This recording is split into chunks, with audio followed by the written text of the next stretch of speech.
Welcome to hybrid virtual City of SeaTac. Thank you, Andrea and the Seattle Southside Chamber for putting together a much needed program in the face of never before seen adversity. I suspect this can be viewed as evidence of resiliency, and I appreciate the work that went in pulling this off.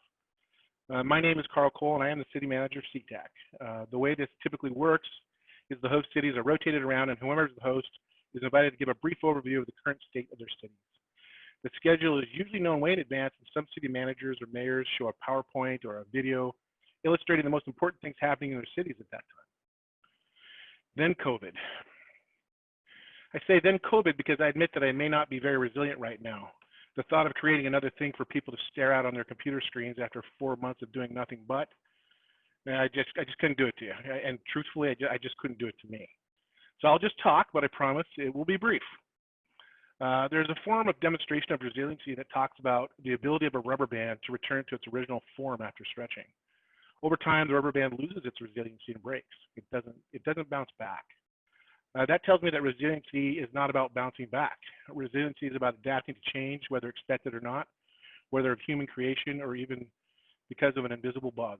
Returning to a healthy outlook is critical. Fortunately, the SeaTac City Council has made excellent fiscal policies and decisions over the last few years, and we're in a position to take advantage of an economic boon for the first time in the city's short 30 years of existence. Then COVID. Most of us have seen our goals and pathways change dramatically over the past few months, personally and professionally. The pandemic, civil unrest, economic collapse, myriad other things have led to serious personal and collective trauma. Trauma that will likely define a generation, and that's not considering those of you that have been tragically affected personally by the disease, for which it will be much worse and for which I'm very sorry. Our capacity for resiliency as individuals and communities lies in our ability to reset our goals, find new innovative pathways to achieve them. And we can leverage the immense willpower of this group to make our goals a reality. Goals, pathways, and willpower, those are the fundamental components of hope. As leaders, one of our primary purposes is to give hope to our staff, our council, our businesses, and our communities. As we have seen, or as we have spent the last several weeks trying to understand the tremendous impacts of the shutdown of our economy, I've come to realize that SeaTac is still in position to take advantage of an economic boom for the first time in the city's short 30 years of existence. The biggest variable for us now is where is the boom? We were lucky enough to have sufficient reserves so that even if with the grimmest of projections materialize, we will still be able to continue at almost full capacity for 2 or 3 years. And that makes me realize that we can be a leader in building the economic recovery so desperately needed for many to survive. We can be the boom. We can start the boom. So for SeaTac, our goal of taking advantage of growth opportunities has little changed. But we have a new pathway: lead the recovery and give people hope. Together with all of you, with all of our collective willpower, I personally like our chances. So welcome to SeaTac. Thank you for your time, and I hope you enjoy these presentations. Thank you so much, Carl. Really appreciate it. Again, we're the Chamber of Commerce for SeaTac, Tukwila, Des Moines, Burien, and Normandy Park, and we really appreciate and value the collaboration and partnership that we have with all of our communities and all of our cities. Again, we're founded on the belief that we're better and stronger together. And as you mentioned, resiliency is the theme for today. And business resiliency is defined as the ability of an organization to quickly adapt to disruptions, while maintaining continuous business operations and safeguarding its people, assets, and overall brand equity. Business resiliency goes a step beyond disaster recovery by offering post-disaster strategies to avoid costly downtime, shore up vulnerabilities, and maintain business operations in the face of additional unexpected change. We know that every sector of our local economy has and will continue to be profoundly impacted by COVID-19. From manufacturing to tourism to retail, we also recognize the value in coming together to find solutions, guide decision-making, and create actions and plans to pave the road to economic recovery for our communities. This virtual summit is a gathering of minds to do just that. And so we thank you all for joining us because we do know that together we are stronger. Before we move on, just want to thank a few of the public servants that we know, who have joined us this morning. We have from the City of SeaTac, Mayor Aaron Sitterly and Councilmember Gobina. Thank you so much. Again, we have City Manager Carl Cole and Deputy City Manager Gwen Vopel. We're also joined by the chair of our board, Dan Matthews. So again, our work couldn't be possible without the support of our board and the support of our communities. So again, thank you so much for being here, and thank you so much for our service.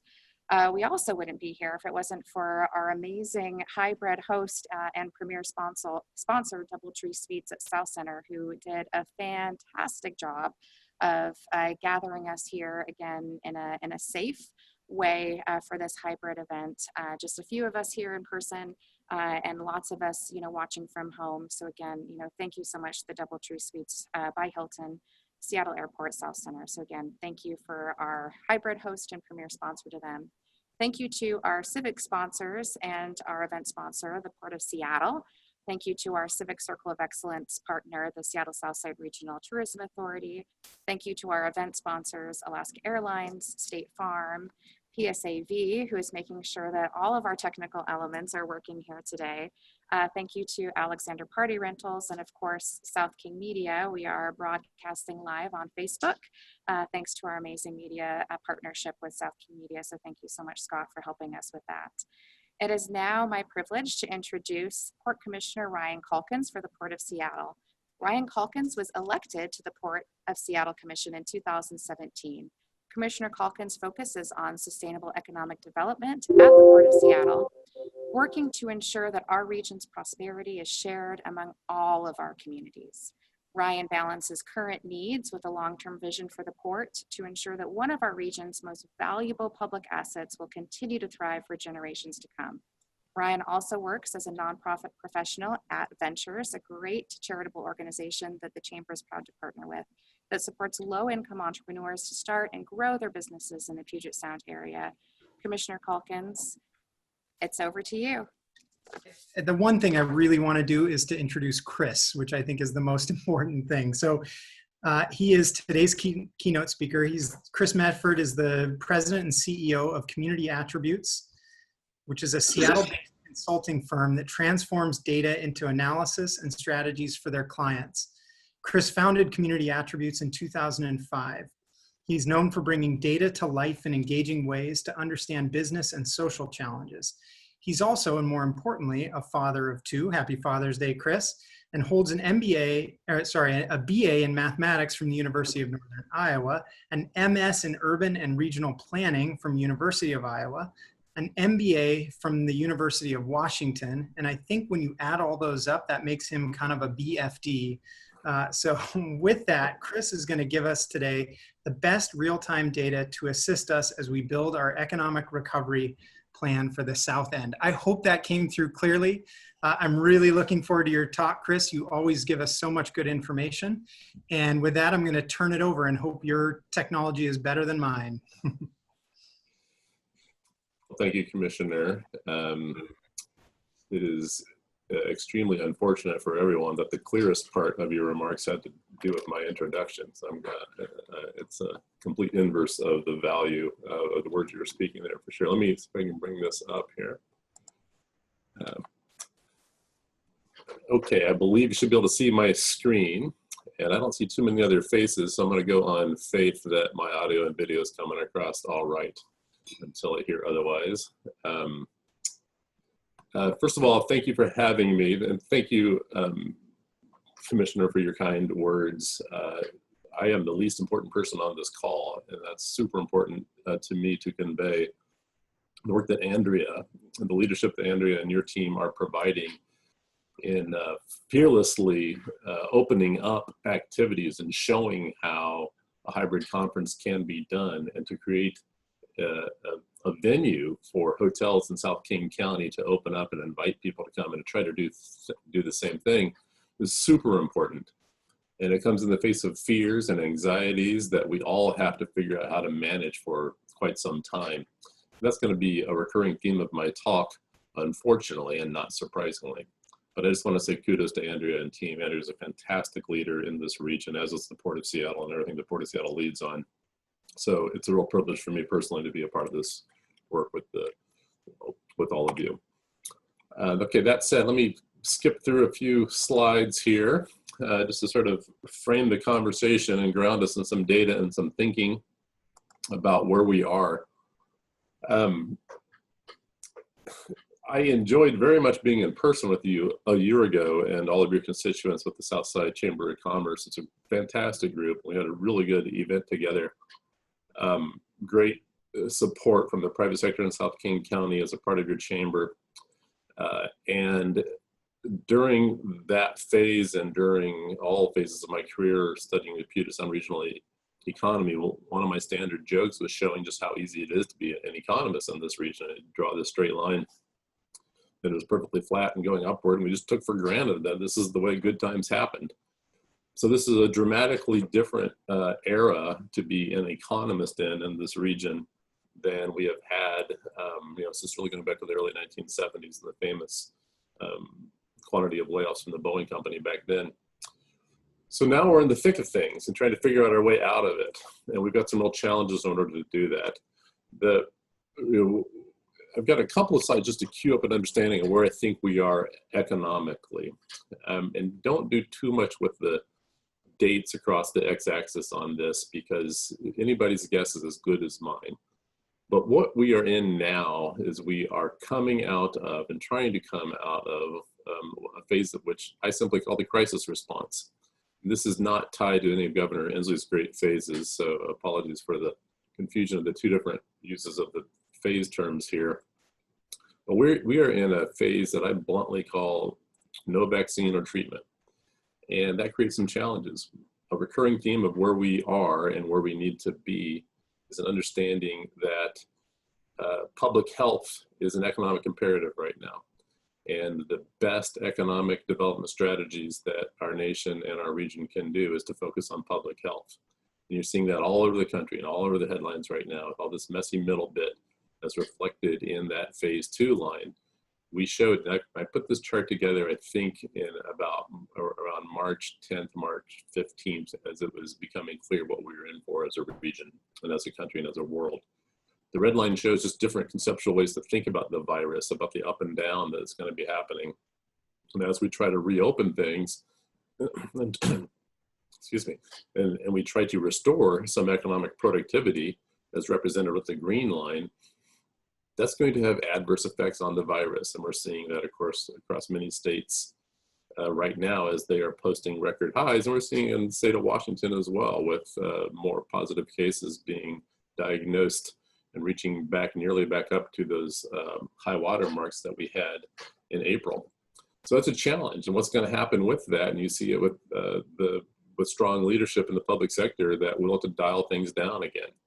And that starting up and starting down is brutal. It's brutal on all of us. We think we're trying to get out of some challenges, but we are trying to manage that public health crisis, which again is the economic crisis. I'll come back to this a little bit, but it's just important to set that stage. We will not be out of this period of uncertainty until there is a vaccine or treatment that the public has confidence in.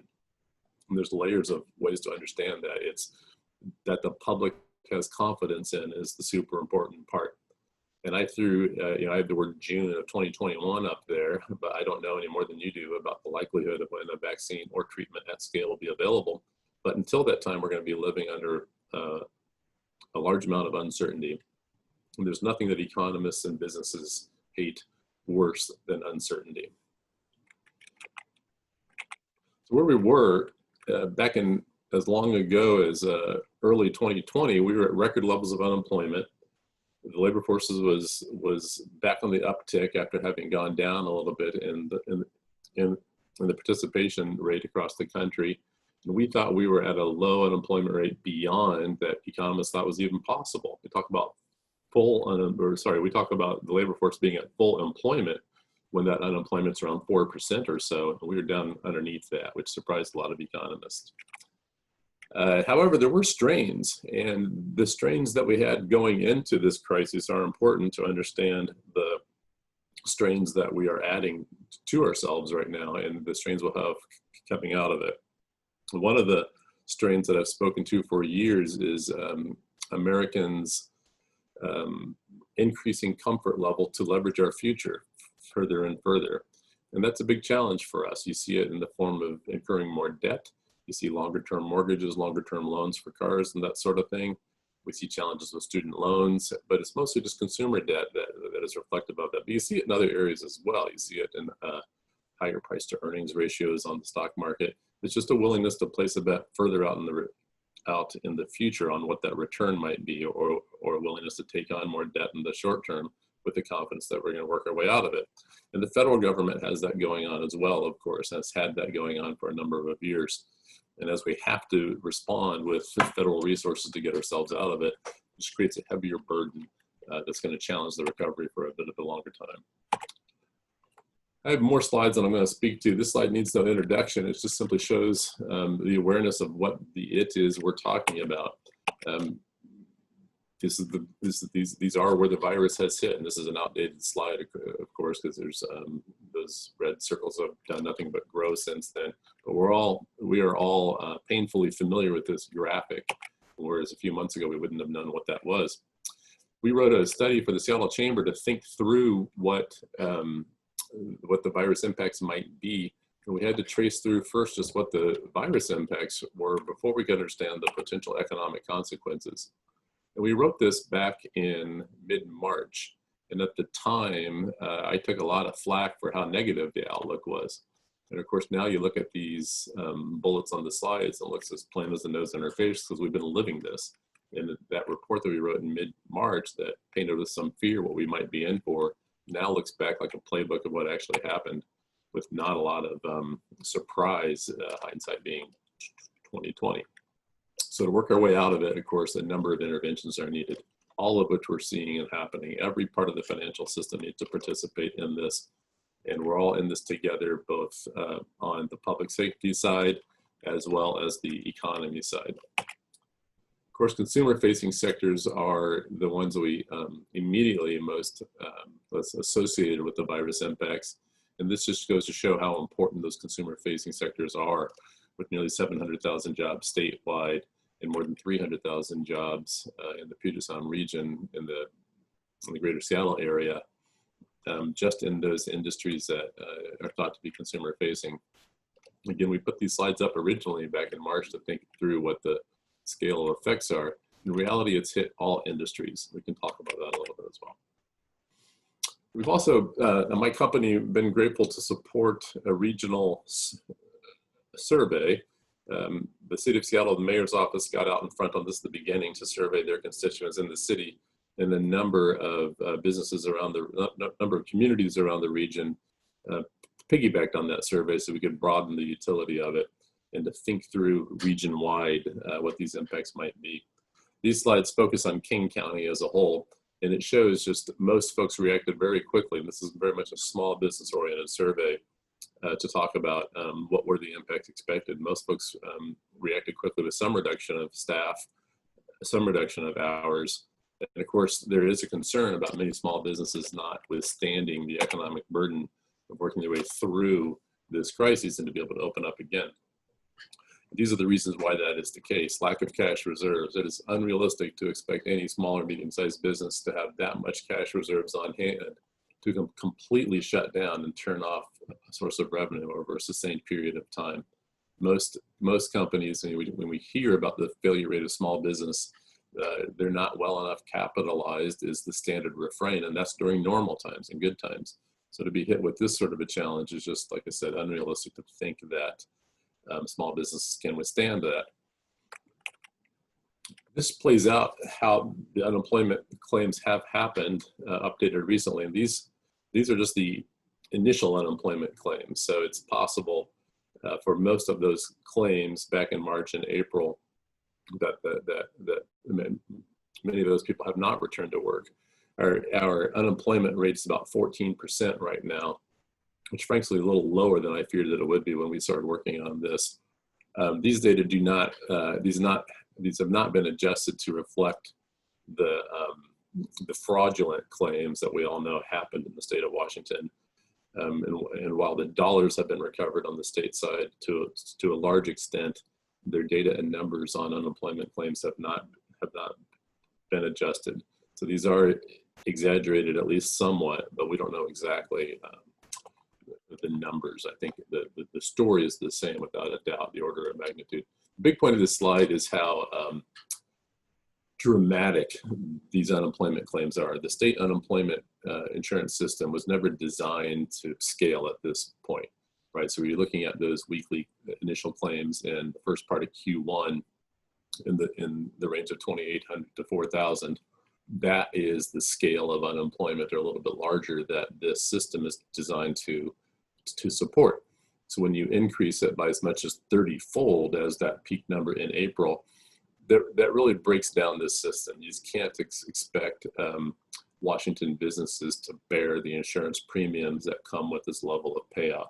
So the state of Washington is deep in the throes of grappling with how to deal with that and how to work itself out of having funded these programs with money and revenues they just didn't have.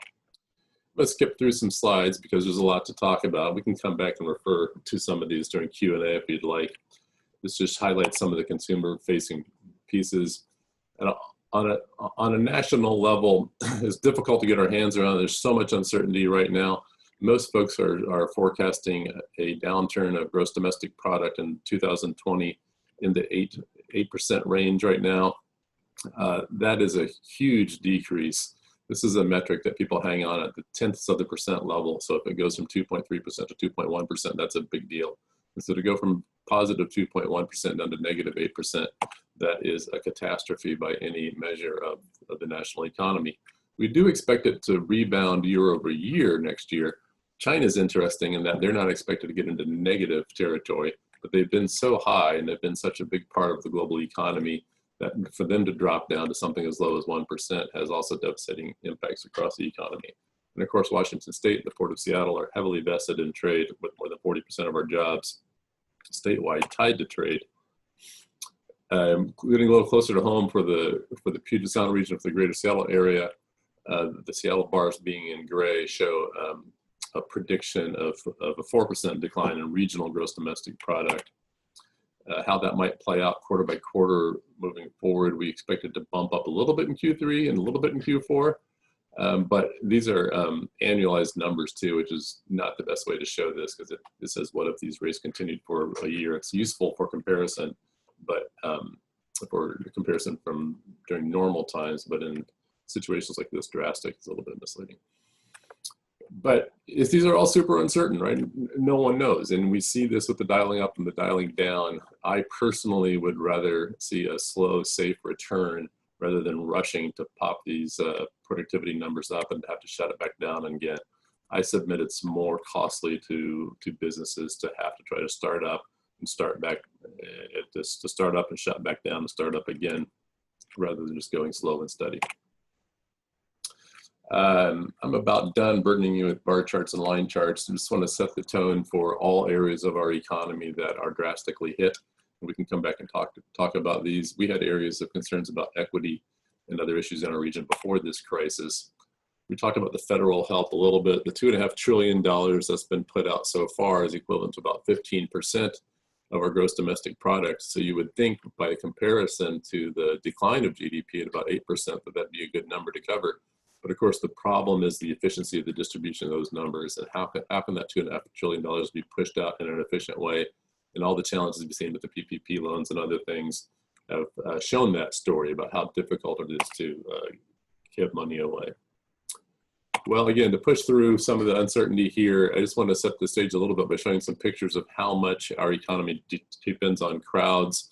It comes back to consumers and confidence. Again, kudos to the Southside team for pushing ahead to have this hybrid type of model to show how it can be done. But for our economy to get back to full scale, these are some shocking pictures now, right? 6 months ago, you'd have to ask me why I'm putting this picture up, but now you can see it really vividly.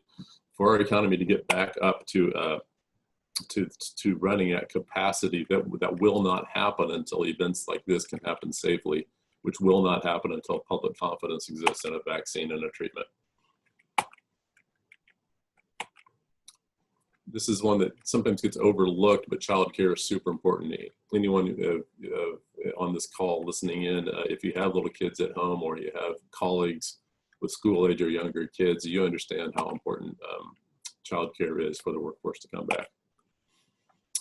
Okay, to wrap up here, the last couple of slides, this is, don't take my word for it, look to the leaders. This is from the Boeing CEO saying that it'll take at least 2 to 3 years for travel to return to 2019 levels, and an additional few years beyond that for the industry long-term growth. I was listening to a news report last night with the CEO of Delta Airlines. He thinks it's about 10 years out before air travel is able to return to the same capacity that it's been. We talked through where we are in the phases. If you think about what does recovery mean, there's a couple of different ways to look at it. One is get that green bar back to where it was before, but another is if you have to try to recover from the economic losses incurred, which is sort of what the CEO from Delta Airlines is speaking to. We've got a much longer road ahead of us to recoup those losses.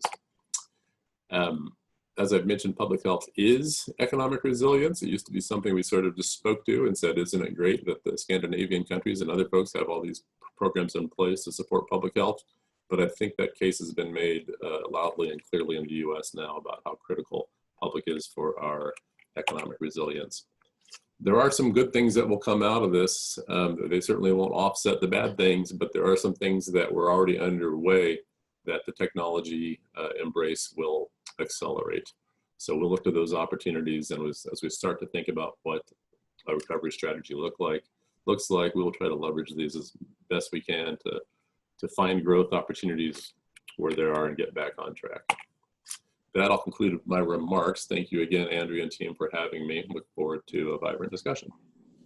Thank you so much, Kris. Again, really appreciate sharing that information. Again, so much of recovery depends on getting accurate information and then being able to respond. So again, thank you so very much. It is now my honor to introduce our facilitator and moderator for our panel discussion. That's Kris Johnson, who is the president and CEO of Association of Washington Business. Johnson joined the Association of Washington Business in July of 2010, first serving as the Vice President Operations. He then was named president in January 2014. He leads the state's oldest and largest statewide business organization, one that our chamber is proud to belong to, as well as oversees the AWB Institute, which focuses on manufacturing, workforce development, and education. He also serves on many boards, including the Governor's Career Connect Washington Task Force, Washington Healthcare Forum, Washington Research Council, Forterra, and many more. In 2009, Johnson was selected as a fellow for the Ford Foundation's Focus on Regional Sustainability Development. Kris, over to you. Thank you so much. All right, we have three great panelists this morning. They are Scott Alexander, Dave McFadden, and Amanda Mayo. Scott is the second generation owner of Alexander Party Rentals, an event equipment rental company located in Kent. And though he never intended to go into the business, the realities of the post-2008 crash led him to join the company's operating management team. And by improving the efficiency and product quality, Scott helped pull the company out of decline. And as a result of that hard work and multiple promotions, he purchased the company in 2014.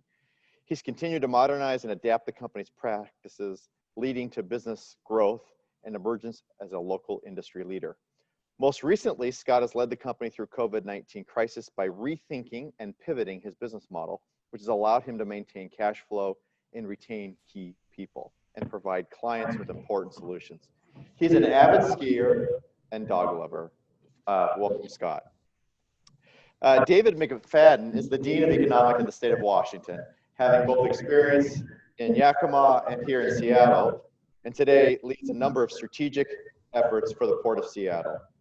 He serves as the Managing Director of Economic Development Division, and his portfolio includes developing and managing port real estate assets, supporting disadvantaged businesses, and advancing workforce development and promoting tourism. Dave also oversees the Port's Pier 69 headquarter facility. Welcome, the Dean of Economic Development, Dave McFadden. And last but not least is Amanda Mayo. Amanda is the founder and CEO of Fit HR and has earned a place among the most recognized and respected HR experts in the Pacific Northwest. For over 20 years, she has dedicated herself to helping business owners, leaders, and employees achieve job satisfaction and productivity.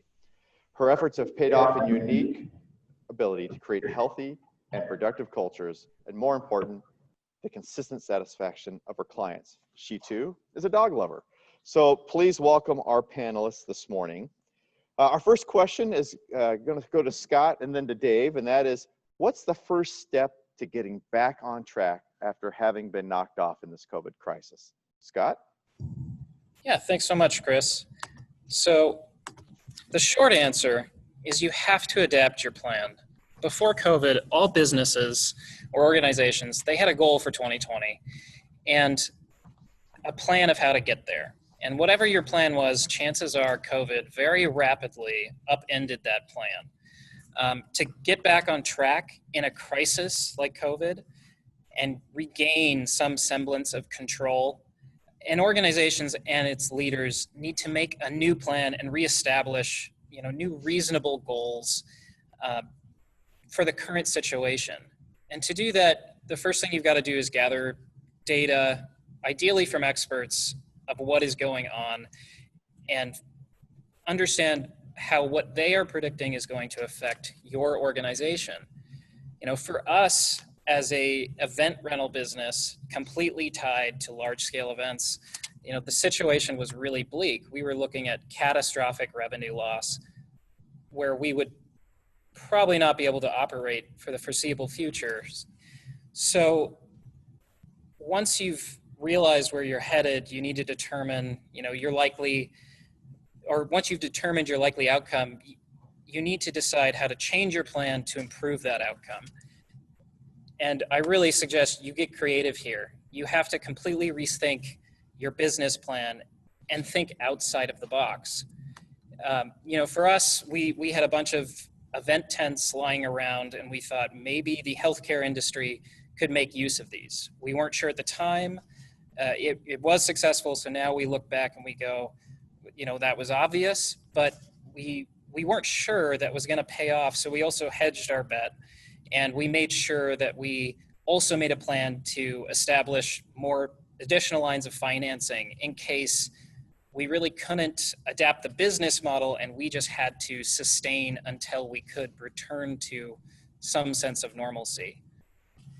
And, lastly, I would just say that whole process is an ongoing process through a crisis like this, where you have to constantly reevaluate as information changes and rethink your business plan. Thank you, Scott. Dave? Yes, thank you. I think for us, getting back on track is just really understanding the depths of this challenge first and foremost. Personally, I was shocked. It was shocking, and to understand that personally then gives you perspective that a lot of other people are in the same boat. And so dealing with that, coming through those feelings of anxiety, fear, even some disbelief when it first unfolded is all part of the process. From there, I think it's really key to focus. You have to know what knocked you off. Is it a horse? Is it a coronavirus? Being able to focus on the issues at hand. I really give Steve Metrick, my boss, a bunch of credit. He's got a very steady disposition. His Coast Guard career really trained him well for this situation. And what he was instantly able to do is establish some stability, some consistency across our team, and bring some mindfulness to the situation. Again, I said there's a lot of shock. There's a lot of challenges for us all emotionally to get through this. And his sense of calm in the middle of this storm was hugely important. And really, the rest of it is, through that stability and consistency, then you're able to frequently sync, share the information, and get to the follow-up. And what I'd add past that is I agree completely with Scott. Once you establish that kind of core, gain perspective, figure out the things you need to do to address the challenges, you need to be adaptive, you really need to be flexible, and you need to be patient, because it's that slow process, especially during these uncertain times, that I think will be the benefit at the end of the day for us. Thank you. Amanda, picking up on this theme of being resilient and how do we create strong, resilient businesses driven by corporate culture, what are your thoughts on how individuals can aid to their employers to build a strong culture and a strong environment? Always rally with your team, brainstorm, get ideas, check in to see what their fears are and how you can minimize them. Then help them to redirect to getting back to serving your customers. I found that when the focus is serving the customer, the team bonds, they rally, the spirits rise, and then from there, new ideas flow and pieces to the puzzle come into place of how you can work in a new way and kind of come up with those innovative ideas, like tents for healthcare. So speaking of culture, if you could give one piece of advice to employees how to help aid their culture, because culture beats strategy every day, what would be the one piece of advice regarding culture? It's really focusing on the team and making sure that you are all headed in the right direction. I've found that with all of the clients that we're supporting, and our partners, that it's everything partnering with them. So, you know, the founder and the CEO, executives, they can't do it alone. This is a good panel. You got Dave speaking to the leadership that support CEOs modeling and providing. You've got two small business owners that are really representing the front lines of the economy about how to be resilient. So really, you know, I tend to hang on their words. Myself as a researcher, I listen to them first, and then I try to knit it together to be something more broad. And a couple of themes are already coming through. You know, one is focus on your goals, right? There's this kind of a cheesy old successories poster, but I like it, which says obstacles are what you see when you take your eyes off your goals.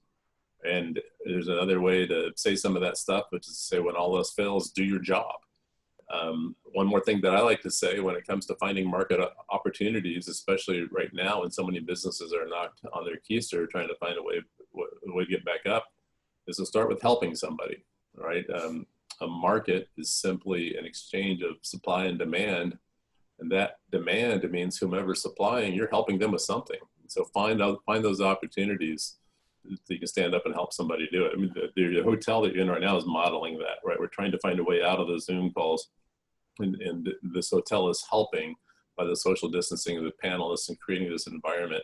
And that is it's a tough slog. It's a great big hill ahead to get on top, but that's an example of that. I'll stop there because I can go on and on this topic, but what I will say is that resiliency should be understood profoundly now how important it is. And we can think about resiliency in several different other places other than the public health crisis, but we have climate change we need to manage. And we have financial resiliency, and we need to understand now to take from this crisis the learnings to say, okay, what do I need to be prepared for the next crisis? That's going to be different. It's not going to be the COVID crisis. It's a different. So how do we prepare for that? And we need to understand that as an economic imperative. Maybe as a follow-up, and can you hear me okay now, Kris? Yeah. Maybe as a follow-up for you and Dave, we're looking at 1 million plus or so Washingtonians that filed for unemployment, 16+% unemployment rate, a virus that's probably disproportionately impacted small business and Main Street, and knowing how important small business is as a fabric of our communities. Where do we go from here? What's the best things that we can be doing today to kind of give back that confidence to begin to rebuild that resiliency on Main Street and for small businesses across the state? Well, I think it starts with focus again. This recession is inflicted a lot of pain, especially on our small business community, and it's really we're going to have to put them front and center and really care deeply about their welfare and rebound. And I think cities and the community can do a lot. You know, we need to be responsive and flexible. There's a lot of regulations, and the last thing we need to do is throw more regulations at our community or our businesses. We need to offer resources. A lot of cities have offered webinars or brought their partners to the table, whether that's small business development centers, banks, or others. Bringing those relationships and assistance to small business is key. Promoting the local resources, buy local. Shine the light on your merchants. Help them as much as possible. Lead, facilitate that safe reopening in your community. And finally, I think it starts with knowing the businesses in your community. If you have built that trust, go back, find out what is needed. If you haven't, go out and have those conversations so that you can bring your community together around building the type of resiliency and instituting the types of changes that they're going to have to adapt to short and long term. I appreciate all those answers, and hearing from Dave, and you've had so much experience on the front lines of economic development, and that business retention skill just comes through there at the end where you're talking about those things. And I think everything Dave said ranks high yes, but I will add one other thing that I don't want to be heard as instead of, but it's after those things that Dave mentioned, is that if there's one thing that small businesses need, it's big businesses, right? So we tend to try to think about them too separately, but small businesses rely on the vibrancy and the purchasing and all those secondary purchases that come from big businesses too. So as much as this is a small business crisis, we need to look out for our larger employers as anchor institutions in our economy. All right, thank you very much. Maybe one last question in this area of rebuilding back. We talked about, Dave, you talked about regulations here a little bit. What do we think are some of the barriers for building back the economy as we look ahead over the next 12 months? If you were giving advice to policymakers and all, what should we be thinking about, both for you and Kris, to be thinking about what barriers are in front of us and how do we get over them? I think, we've got a cash flow situation. We've entered a different economic picture. We're probably in a recession. Hopefully we'll bounce quickly away from that. But to me, cash is going to be king to a business. Kris had a slide how small businesses have literally lack of cash, and especially not being open, they're not generating revenue. So I put an emphasis point on that in terms of how we can help them address access to capital. The other one is that uncertainty. It's the uncertain markets, it's the uncertain customers, the customer confidence. And my question is, how can we together, really through buy local and the bond we can build with our small businesses, help them get back on their feet? Yeah, I would concur with everything Dave's saying, and my own. I can also speak as a small business owner, and that cash flow and the health and the financial institutions. Every one of these layers of our economy are hurting right now and are challenged, but the scale of impact to small businesses is really something to keep an eye on. And the way to manage that flows through those financial institutions that I just mentioned. I can tell you, for me personally, the best day I've had since this whole thing broke out was when my banker called me. I didn't call my banker, they called me. And when they called me and gave me some reassurance that I had some options and how to work through this, that was what I needed to hear, because I was worried about with contracts being canceled. I didn't know what to do with my team. I didn't know how long it's going to last. But to have that proactive outreach of someone who cares is a big, big deal. Kris, I want to come back because I had mentioned regulations, and I can be a little more specific there. At once, we do need a strong regulatory scheme to safely reopen our business and public health. That is the balance. I think what we can do on the other side is make sure that we are facilitative and helping our businesses and helping anybody that's affected by this new regulatory scheme respond and adapt to it. I think that's really important. Scott, coming to you, you're a small business leader here in Kent, Washington. Share with us, why do some businesses make it and some don't? And what are the key factors to being resilient in making it? Your success in that along the way. Yeah, of course. So I think Kris and Dave already really touched on the idea of cash flow, but all businesses fail for one simple reason. They run out of cash. In order to prevent the running out of cash, a business needs to do two things, and that's be profitable and manage cash flow. You do these things and you will exist in perpetuity. Of course, it's not that simple in practice. And a situation like COVID, it interrupts a business's ability to be profitable by interrupting their business model.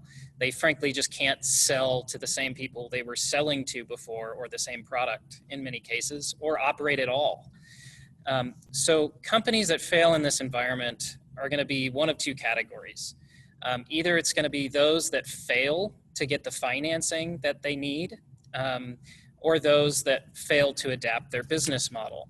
The financing piece is probably the most difficult. If a company didn't go into this with enough cash to sustain itself until the pandemic is over, there's not a lot they can do other than securing new financing. And if they aren't able to secure that for whatever reason due to their credit, they're kind of out of luck. That is why we had the federal program of the Paycheck Protection Program. Hopefully that did help some businesses manage that cash flow problem. With that said, companies with good financing that simply sit on their heels waiting for normalcy to return are also likely to struggle. We really have no guarantee that the normalcy that we once knew is coming back, especially in an industry like mine, events. You know, we're looking at least a year out till we really see large scale events returning, and that's still a maybe. So if you are just waiting for normalcy to return, you're definitely taking a passive stance and just really hoping that we're going to get back to normalcy and putting yourself at the will of the market. So adapting your business plan and really searching for those creative solutions isn't, in my mind, just like a hopeful endeavor to kill time while we wait for normal. It's essential in this environment. And I would just end that the ability to adapt in a changing environment really is the ability to survive. And this is true in the business world as much as it is true in the natural world. Thanks, Scott. Let's maybe pick up and build off on that and have each of the panelists speak. If there was just one or two key things you would advise businesses to take with them, whether it be guiding principles, guiding operations as we go through COVID and think about resiliency and an expanding economy, what would those 1 to 2 things be? Well, I think it's plan for the next shock. As we just talked about with cash flow, make sure you have cash reserves for the next one that are more substantial.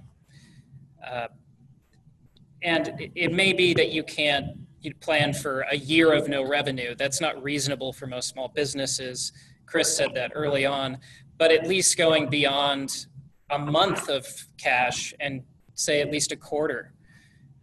Give yourself some sort of cushion so that you have the time to respond. Yeah, don't forget, work towards being prepared. One of the things that I've heard most from my clients is that they're mad at themselves for how comfortable they got. So focus on creating and maintaining a healthy and resilient organization through this. I'd add that, and I really appreciate Scott's earlier pitch for business planning. Revisiting your business plan, understanding that it's going to change and you need to update it, I think is one of the smartest things businesses can do right now. If they don't have a business plan, it's a high time to do it. There's a lot of help out there to facilitate that, but that really helps, I think, a business overcome and plan for that uncertainty. And it's as Amanda said, it's also being prepared. That's one of the best things you can do for being prepared for the future, is to take stock of your current situation, figure out how to move forward, and then plan it. And so that's what I would add. I would just add one more thing. One, I've been taking notes, and so I'm trying to take off my hat as being the student here and listening to all the great things that Scott and Amanda have to share, and Dave too, of course, because it's super profound and specific, those pieces they're speaking. And the flip side of this is what I hope will happen is that a number of businesses and a number of individuals will come through this and they'll say to themselves, oh, look, I can do this. Look, I can survive. I can skip a paycheck or two. I do have some reserves. And now what will I do with that learning? Because I think it can open people up to taking more risk after they make it through something this traumatic than they thought they could take on before this happened, right? So what I hope will happen is to offset some of the challenges that we're gonna suffer the next few months. There's gonna be a whole wave of entrepreneurialism and a whole wave of new small businesses that start up that were not there at the beginning of this thing, because people realize they can take on more risk than they thought they could before they went through all this. Dave, Kris spoke to this in his PowerPoint presentation around trade. We are the most trade-driven state of the 50 states. Trade is active in every county. We're a maker state. We make great products. We send them all across the US and, for that matter, all across the globe.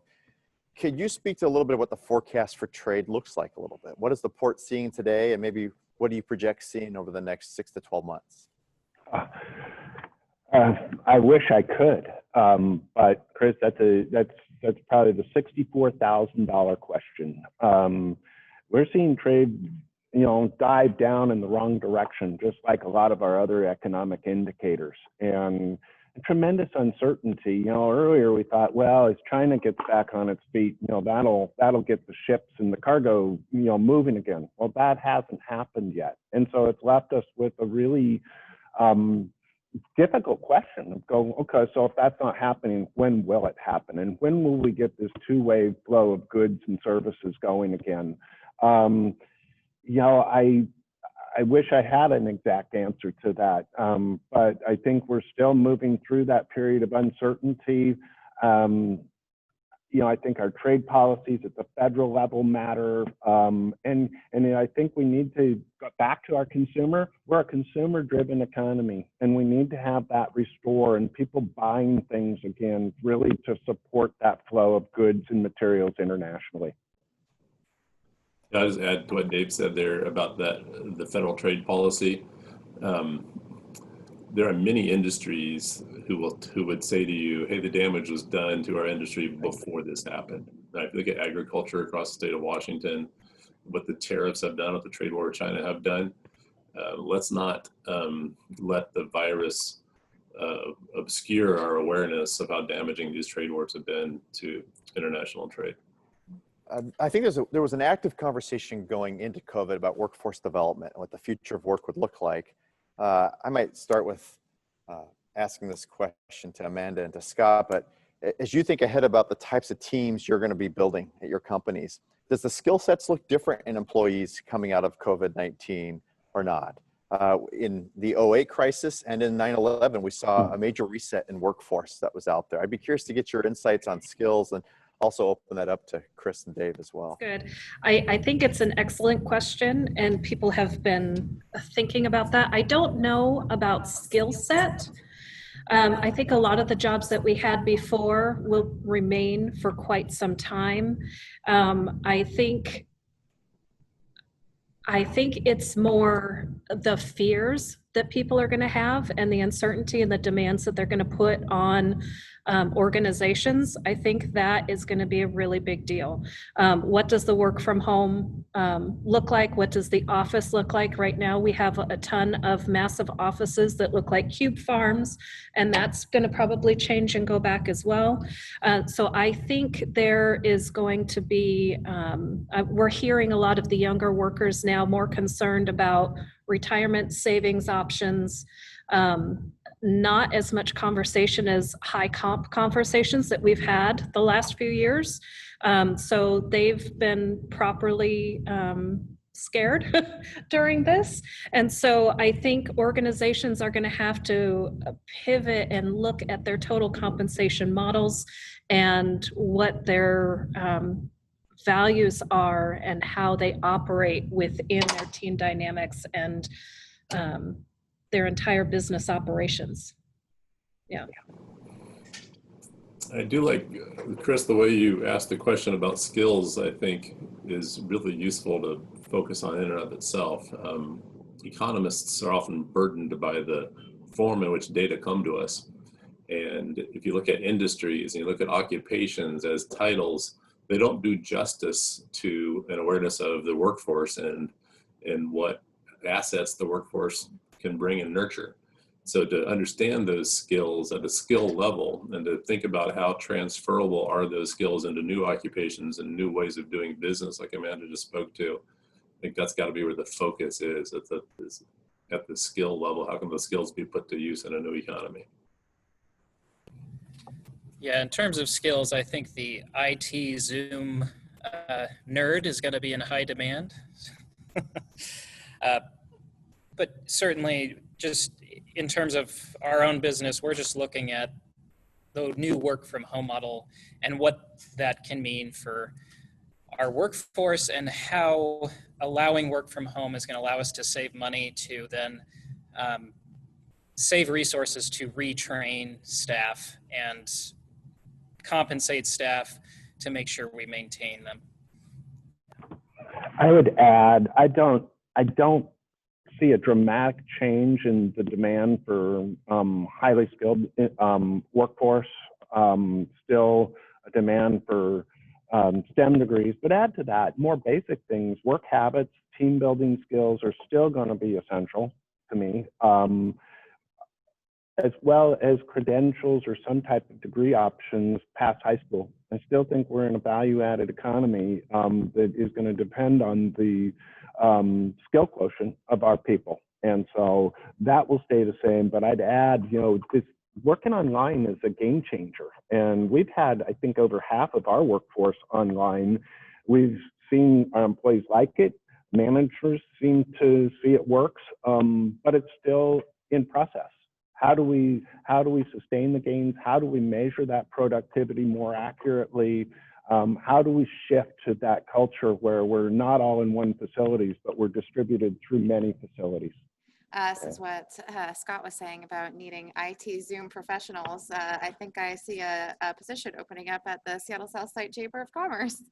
Again, thank you everyone so much for bearing with us as we get the tech going here and have the conversation. It's now my honor to be able to help facilitate the audience Q&A, the attendee Q&A. And so Kris Johnson, we get to switch it up a little bit, and now you might be able to answer some questions. This first question comes from one of our viewers on Facebook, and it's directed to Kris Mefford. So the question is, what if there is no vaccine or treatment developed? What is the plan, for that possibility? If you could speak a little bit to that. Well, there's a risk of me acting like I'm a public health expert in this answer, so I'm just going to get that out front. But I had the benefit of living with my wife is an MD, PhD, and a medical researcher, so I have someone good to interpret the stuff that I read as we go. And again, I think all of these questions are a public health answer first, and then an economy answer second. And my understanding is if there is no vaccine or treatment, so keep in mind treatment, right? So maybe that's the best way to answer that first. My wife reminds me all the time that a great treatment is almost as good as a vaccine. If there's an at-home treatment, doesn't require hospitalization, minimizes the suffering, lets people go through it, get back on their feet like the normal flu, right? Then that gives us fighting chances in the economy to worry less and to be less afraid, which is real fear. So I don't mean to say it's just a matter of choice about that. And the other thing is this thing called herd immunity, right? But herd immunity is like the 80% level of everyone having had it already, which doesn't sound very fun to me. Thank you very little. And I think right now we're in the 1% to 2% range of people that have had it. So herd immunity without that vaccine or treatment is forever and a day away, which means we got a big long time of suffering. The one thing I'll add to that from an economy perspective, however, which back to the fiscal policies and the capacity to deal with this and to help people sustain a quality of life, is these are going to be long-term paybacks, right? We're not going to fix, we aren't going to be able to pay back the borrowing from ourselves that we have to do anytime soon. It's going to be probably the rest of our adult lives of looking back to how we recovered from the fiscal burden that comes with this. Perfect. All right, I'm going to go ahead and roll on with more questions. We've got lots of questions coming in, both from the attendees for Zoom and also on Facebook. And so this question is, maybe Kris Johnson, you can speak a little bit to this, because I know you are connected to business models across the state of Washington. But have you heard of any new business models that you think will succeed due to the pandemic? And if you have any examples of maybe what those business models might be as we go into the future. That's a really good question. I think it's early to talk about models, but maybe talk about industries that are seeing some changes along the way. Certainly, if you are a broadband communications company, we've all migrated to working from home. Broadband communications is more important today than it's ever been. In our state, we've had an important dialogue going on about just broadband availability and broadband delivery. And so I think it's both an opportunity and a challenge for us as we go forward. The number of technology companies, Scott was joking about the Zoom nerd, but I think we're going to see a continued growth in mobile, virtual. Virtual is going to be here. So this is not telecommuting, it's virtual working, and the role of work and the nature of work is going to greatly changed. And to Mr. McFadden's comments there about transitioning workforce and transition it successfully and seeing high productivity gains is really neat to see on the horizon. I do think we'll have to continue to have a challenge around work-life balance though in that atmosphere. So we've all transitioned to home.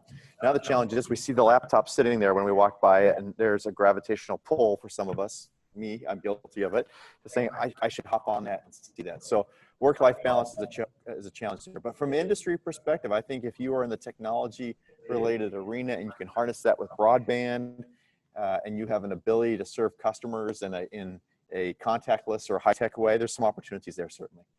And I think that's also an opportunity for rural parts of our state as we think about rural Washington and all. If you have strong broadband, affordable housing, good quality of life, those are going to be key economic attributes to growing regions. I would add, again, certainly the life sciences and tech sectors are huge in the greater Seattle area. And so we see tremendous growth, in those areas. And, again, we'll continue to, I think, see tremendous growth in those areas. So I appreciate that. This next question is directed mostly to Amanda and Scott. So beyond facilitating access to resources and not adding regulations, what more can or should local governments do to help support the business community, or maybe even should not do? Yeah, that's great.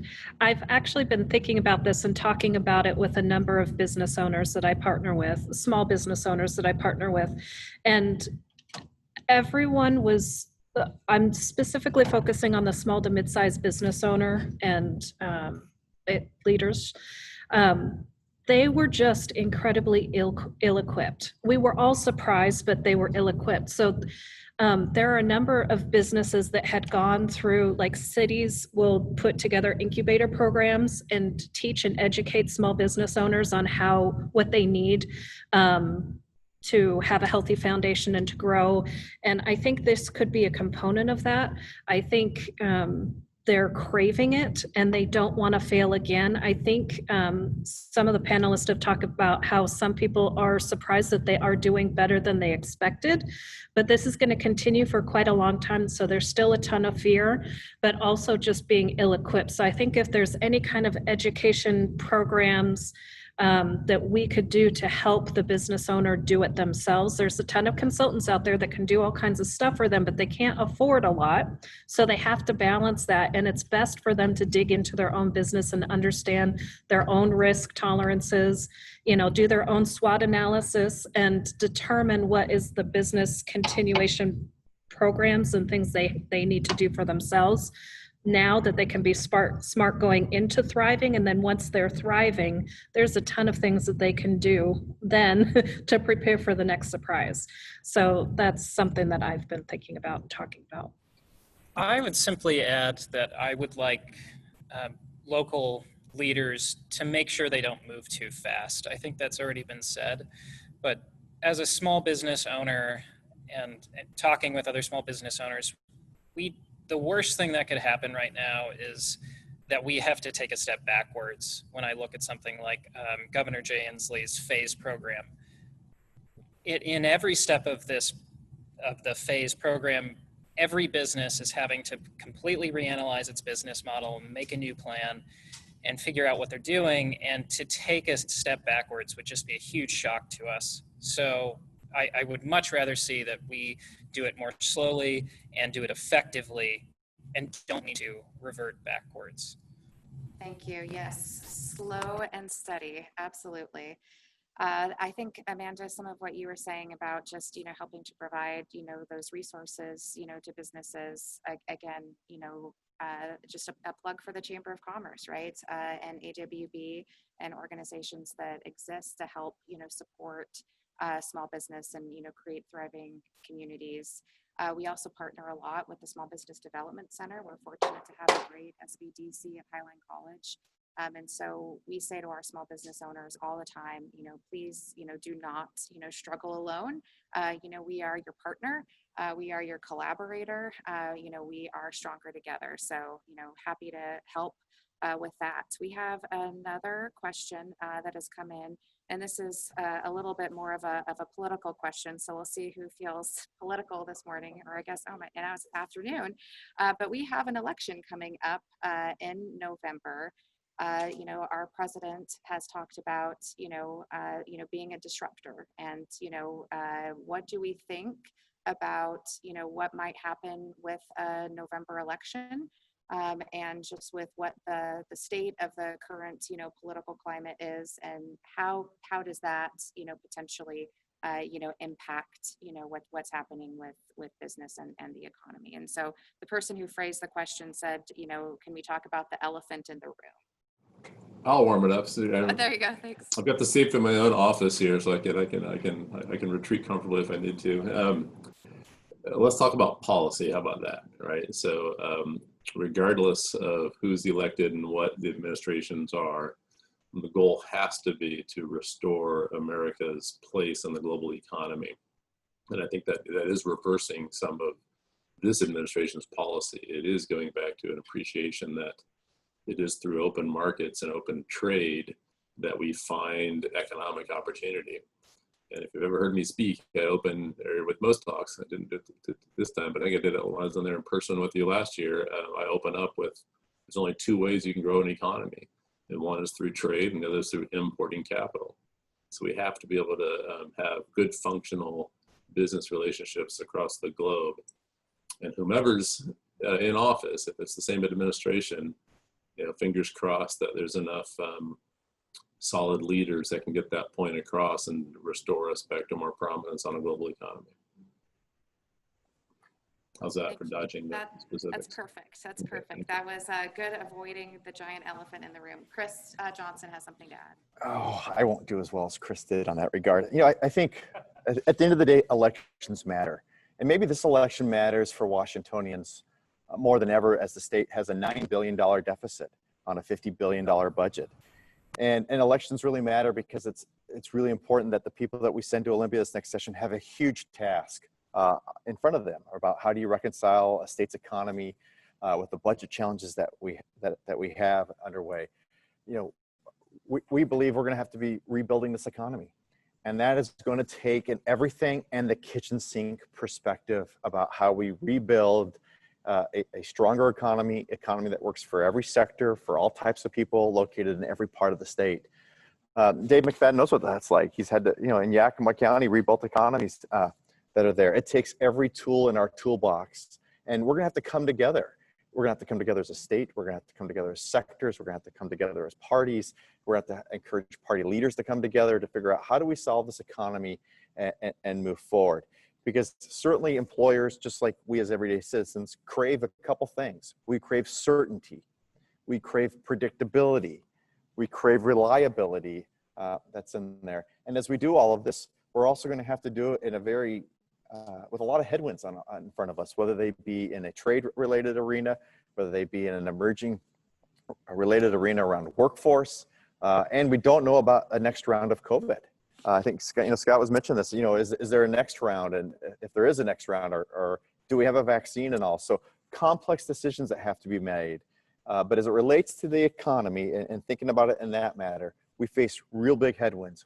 We're going to need to be as strategic as we've ever been about saying, how do we rebuild this economy for all Washingtonians across the entire state, across all sectors, big, medium, small, and do it in a way that is more dynamic, and that's going to require all us coming together and throwing everything in the kitchen sink about restarting and rebuilding the economy. Yeah, Andrew, if I can just come back, Kris's opening words about elections matter just kind of shook me awake again on that we haven't talked enough about the discrimination and racism conversation happening And that's going to have to be a part of our recovery also. Just about every economic development org that I work with has been awakened and is leading on racism. And that will be a part of these strategies, because in order for the economy to reach its optimal productivity, every person needs to feel like they're a part of that and contributing and in a safe manner to be allowed to contribute. In some cases, they need help, right? There's a lot of great organizations that are helping African-American kids become programmers, for example, and to find their way into occupations where they're underrepresented.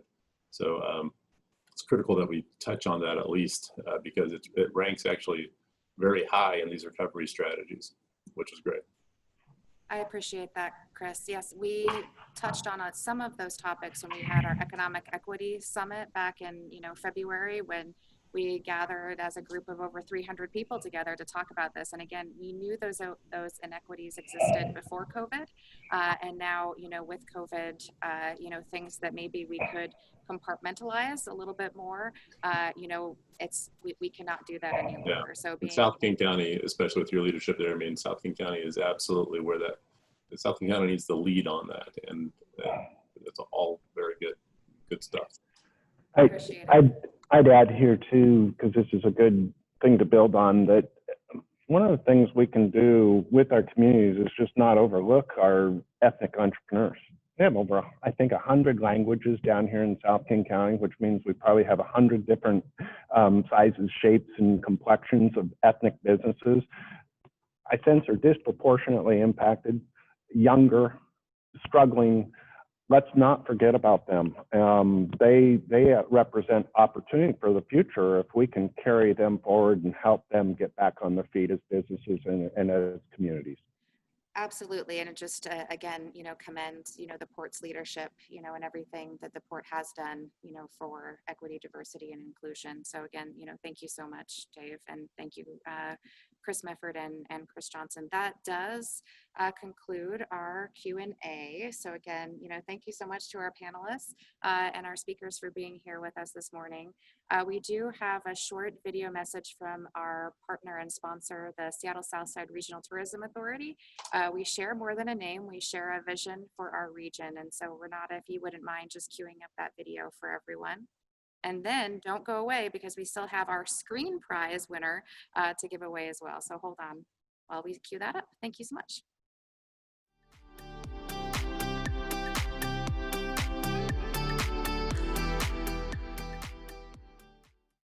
I'm here today to talk about the resilience of the tourism industry. Tourism is a critical economic driver for many regions and is the #2 export for the United States, meaning that money is coming from elsewhere into the destination. But tourism is also very vulnerable. Flu pandemics, political instability, war and terrorism, economic recessions all usually hit the tourism industry first and hardest.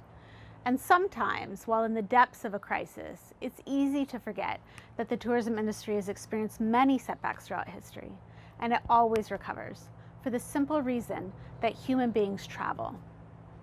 Travel is a quintessential human activity. We've been exploring the world since the days when ancient humans emigrated out of Africa. Written travel narratives have been one of the most popular forms of literature since the beginning of literature. Homer's poem, The Odyssey from the 8th century BC, is a good example. Human beings are curious, and travel fuels that need to learn, explore, and understand.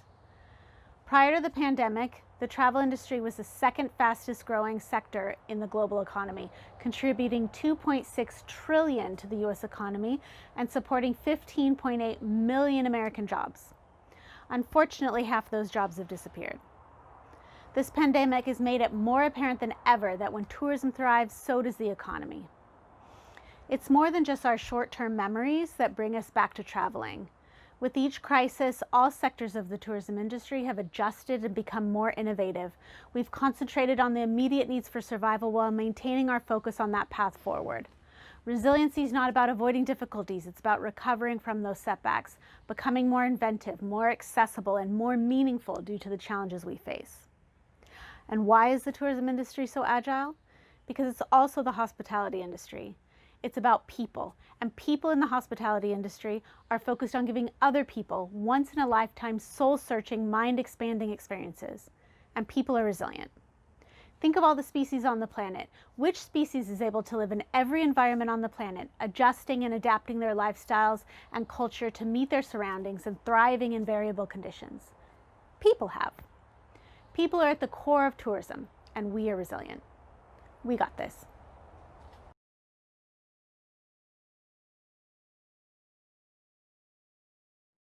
Thank you so much to Megan McGuire and the Seattle Southside Regional Tourism Authority. Really appreciate everyone's support and everyone, for being here today. And so again, we do have, speaking about tourism and, getting things, back to normal, our screen prize, for our attendees is 2 coach round trip tickets system-wide on Alaska Airlines. Transportation is valid on Alaska Airlines and no blackout dates are applied. And each coach ticket is valued at $1,250. And I am now seeing that Renata chose a random attendee to win, and that is Ashley Young. So Ashley Young, thank you so much for joining us here today for our summit on resiliency. And we will connect with you later to tell you how you can get your tickets from Alaska Airlines.